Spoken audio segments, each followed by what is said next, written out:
salah satu proses pembelajaran non-formal bagi petani untuk meningkatkan pengetahuan dan keterampilan.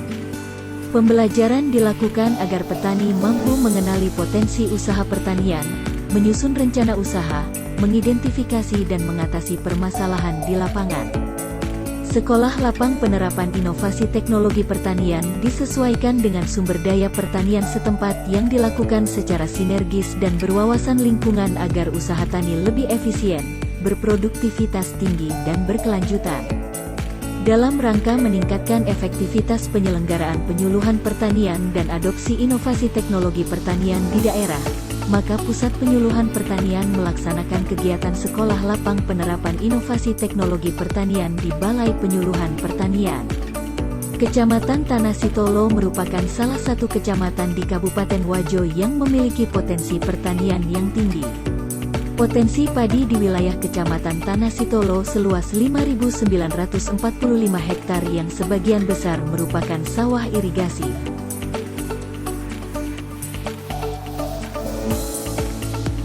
Pelaksanaan sekolah lapang di Kecamatan Tanah Sitolo dilaksanakan di 10 kelompok tani di Desa Managae dan Desa Pakana.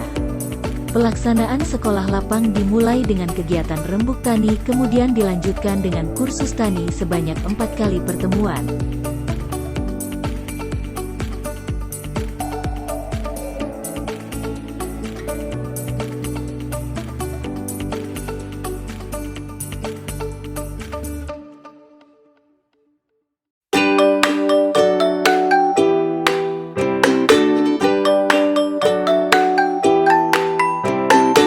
Organisme pengganggu tanaman adalah hewan atau tumbuhan baik berukuran mikro ataupun makro yang mengganggu, menghambat, bahkan mematikan tanaman yang dibudidayakan. Pengetahuan tentang organisme pengganggu tanaman sangat penting untuk mencegah terjadinya serangan hama dan penyakit maupun cara pengendaliannya.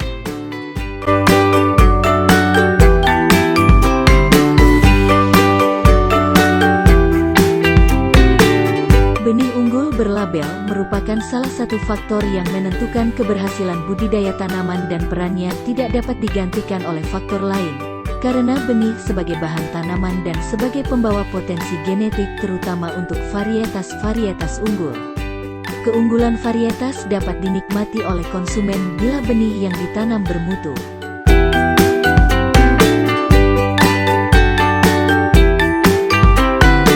Pupuk berimbang adalah pemberian sejumlah pupuk yang sesuai dengan kebutuhan tanaman dan kesuburan tanah agar terjadi. Bila menerapkan keberimbangan maka dihasilkan produktivitas, mutu hasil, kesuburan tanah dan keuntungan ekonomis dan ekologis akan meningkat.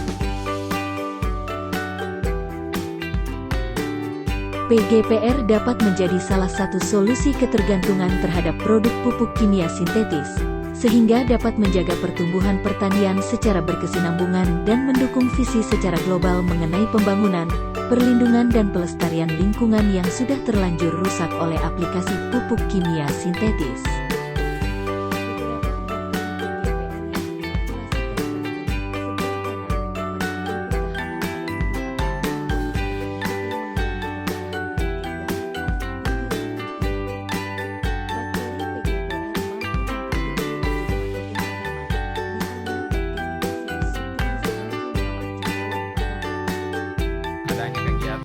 Program dari pemerintah yakni sekolah lapang yang diadakan di Kecamatan Tanah Sitolo, khususnya di kelompok tanah kami.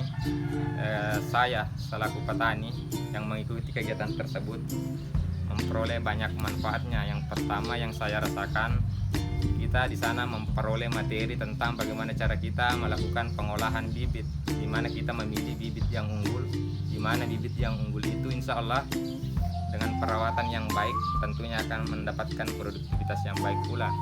Kemudian di situ juga dengan pembibitan, kita juga dengan bibit tersebut kita juga diajarkan di sana bagaimana cara kita membuat bibit sendiri, dalam artian dengan bibit unggul yang kita tanam dan nantinya di sawah kita mengolahnya bagaimana menjadi produk bibit unggul. Kemudian yang kedua di sana juga kita diajari bagaimana cara kita mengolah lahan, mulai dari membajak sawah hingga penggerbekan dan sebagainya. dan bagaimana cara kita mengolah air lahan sawah kita sehingga pertumbuhan tanaman padi kita itu menjadi lebih sempurna. Kemudian selanjutnya di sana juga kita diajari bagaimana cara kita mengendalikan hama maupun penyakit tanaman. Di sana kita diajari teknik tradisional maupun modern, dan alhamdulillah itu sudah kami terapkan dan dirasa sangat cukup membantu. Karena kenapa? Karena dengan adanya bantuan seperti itu, pengetahuan seperti itu, kita sudah langsung bisa terapkan. Dengan demikian efeknya sudah terasa langsung. Kesempatan kali ini juga saya ingin menyampaikan terima kasih kepada seluruh aparatur yang terkait dengan hal ini, bahwa dengan bimbingan sekolah lapang seperti ini mudah-mudahan kedepannya bisa berlanjut ya, karena yang kami rasakan selama ini bimbingan seperti itu yang mesti kita selalu dapatkan dari pemerintah ya. Kemudian kami juga selama mengikuti kegiatan sekolah lapang ini, di sana kita juga diajari bagaimana cara kita menggunakan pupuk dengan sebaik-baiknya. Maksudnya di sini pupuk sebaik-baiknya, bagaimana kita menggunakan dosis takaran yang tepat dalam penggunaan pupuk dalam sekian luasan hektar lahan. Dengan demikian kita mampu mengimbangi penggunaan pupuk kimia sehingga tanaman kita itu tidak menjadi stres dan akhirnya tanaman kita menjadi tumbuh lebih sehat. Dan kemudian setelah saya mengikuti sekolah lapang, di sana kita juga banyak belajar tentang teknik-teknik cara menanam padi yang baik. Karena di dalam sekolah lapang itu dianjurkan sebetulnya yaitu menanam. Sementara di lapangan banyak saudara-saudara kita itu yang menggunakan teknik tebar samai langsung, dalam artian tebar benih langsung di sawah. Jadi dengan demikian perbandingan yang kami rasakan dengan menanam secara langsung dengan sistem samai, artinya sistem cocok tanam, terasa sangat hasilnya beda. Karena kenapa?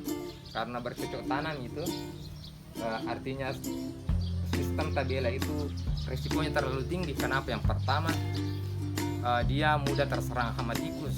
Kemudian yang kedua, di lapangan kalau kita menggunakan teknik tabela, tabur benih langsung, pada saat tanaman padi itu sudah tua, dia itu mudah roboh.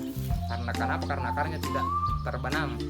Jadi di situ semua di sekolah lapang kita peroleh semua tentang bagaimana yang terbaik dalam budidaya tanaman padi. Jadi dengan demikian saya selaku petani yang mengikuti sekolah lapang ini merasa sangat bersyukur dan berterima kasih. Mudah-mudahan kegiatan seperti ini bisa diadakan setiap tahunnya. Terima kasih. Assalamualaikum. Bismillahirrahmanirrahim. Assalamualaikum warahmatullahi wabarakatuh. Saya selaku koordinator BPP Tanjung berharap dengan pelaksanaan kegiatan sekolah lapangan penerapan inovasi teknologi pertanian ini, di mana kurang lebih 50 orang petani kami telah mengikuti sekolah lapangan mulai dari SL pertama sampai dengan keempat. Berharap kami apa-apa yang telah didapatkan di sekolah lapangan ini dapat diaplikasikan di lapangan, terutama pada lokasi laboratorium lapangan yang kurang lebih 10 hektar di 10 kelompok tani, sehingga lokasi laboratorium lapangan menjadi media pembelajaran kepada para petani yang lain di luar daripada SL ini, sehingga apa-apa yang didapatkan di lapangan dapat dipraktekkan di lapangan, mulai dari penggunaan benih berlabel, penanaman sistem penanaman yang baik, penggunaan pemupukan berimbang dan penambahan pupuk organik, dan pengendalian organisme pengganggu tanaman sampai dengan panen dan pasca panen dapat diaplikasikan di laboratorium lapangan, sehingga petani-petani yang lain dapat mengikuti apa-apa teknologi pertanian yang ada, sehingga apa yang diharapkan oleh para petani terutama dalam peningkatan produksi pertanian dapat tercapai, sehingga dapat membantu program pemerintah dalam mempertahankan swasembada pangan. Kami tetap berharap juga apa-apa kegiatan-kegiatan ini tetap dilanjutkan, mengingat di Kecamatan Tanah Sitolo ini masih ada beberapa komoditi unggulan, terutama tanaman palawija dan hortikultura khususnya cabai, sehingga dapat kegiatan-kegiatan yang dapat dilanjutkan di komoditi-komoditi lain. Saya kira mungkin itu dari saya selaku koordinator BPT Tanjung, mengucapkan banyak terima kasih kepada Dinas Pertanian Provinsi yang telah memberikan kegiatan sekolah lapangan di Kecamatan Tanjung. Beriman dan bertakwa di dalam karsa, menjadi mitra petani berkarya, menggapai cita-cita, bangkitkan penyuluhan pertanian, tingkatkan motivasi